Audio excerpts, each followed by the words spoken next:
Baik, selamat malam. Sebelumnya, perkenalkan nama saya Johannes dengan NIM 2313009 dari Informatika UKMC Angkatan 23. Kesempatan kali ini saya akan menjelaskan mengenai flowchart. Jadi, sebelum lebih dalam, kita harus lebih mengetahui terlebih dahulu. Flowchart itu apa sih? Jadi, flowchart adalah diagram berbentuk visual yang menggambarkan alur kerja atau proses secara sistematis menggunakan simbol-simbol khusus dan garis penghubung.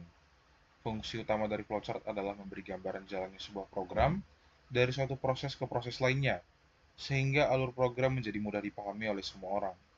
Selain itu, fungsi lain dari flowchart adalah untuk menyederhanakan rangkaian prosedur agar memudahkan pemahaman terhadap informasi tersebut. Berikut adalah beberapa fungsi penting dari sebuah flowchart. Yang pertama itu adalah visualisasi proses, di mana di sini memungkinkan pengguna untuk melihat langkah-langkah dalam proses secara jelas.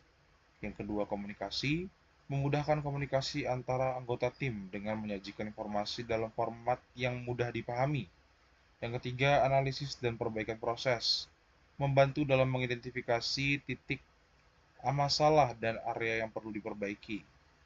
Selanjutnya ada dokumentasi, berfungsi sebagai dokumentasi untuk pelatihan dan referensi di masa depan. Dan yang terakhir adalah standarisasi proses, di mana menetapkan standar operasi dan prosedur yang konsisten.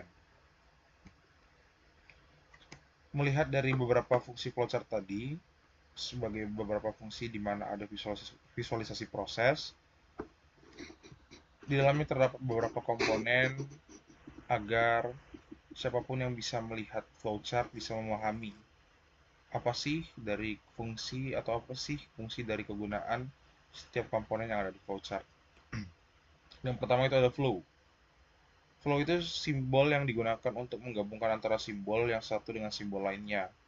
Simbol ini disebut juga dengan connecting line. Selanjutnya ada komponen atau simbol on-page reference. Berbentuk lingkaran menyatakan keluar masuk atau penyambungan proses dalam lembar kerja yang sama. Selanjutnya ada off-page reference. Menyatakan keluar masuk atau penyambungan proses dalam lembar kerja yang berbeda. Selanjutnya ada komponen terminator, menyatakan awal atau akhir suatu program atau proses. Selanjutnya ada proses, menyatakan suatu proses yang dilakukan oleh komputer. Selanjutnya ada decision, di mana menunjukkan kondisi tertentu yang menghasilkan dua kemungkinan jawaban, yaitu ya dan tidak. Selanjutnya ada input atau output, di mana simbol ini menyatakan proses input atau output tanpa bergantung pada peralatan. Selanjutnya ada manual operation, menyatakan suatu proses yang tidak dilakukan oleh komputer atau manual. Selanjutnya ada dokumen, menyatakan input berasal dari dokumen atau fisik atau output yang perlu dicetak.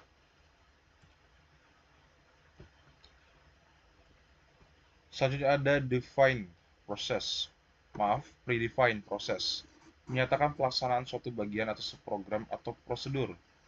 Selanjutnya ada display, menyatakan peralatan output yang digunakan. Selanjutnya ada preparation, menyatakan penyediaan tempat penyimpanan suatu pengolahan untuk memberikan nilai awal atau inisialisasi. Baik, sekian presentasi dari saya mengenai apa itu flowchart, kegunaan dan fungsinya, dan beberapa komponen yang diperlukan dalam pembuatan flowchart agar mudah dipahami oleh siapapun audiens yang melihatnya dan yang dapat merepresentasikan dengan baik. Sekian presentasi dari saya. Mohon maaf bila ada kekurangan atau kesalahan kata dari saya. Saya mengucapkan terima kasih dan selamat malam.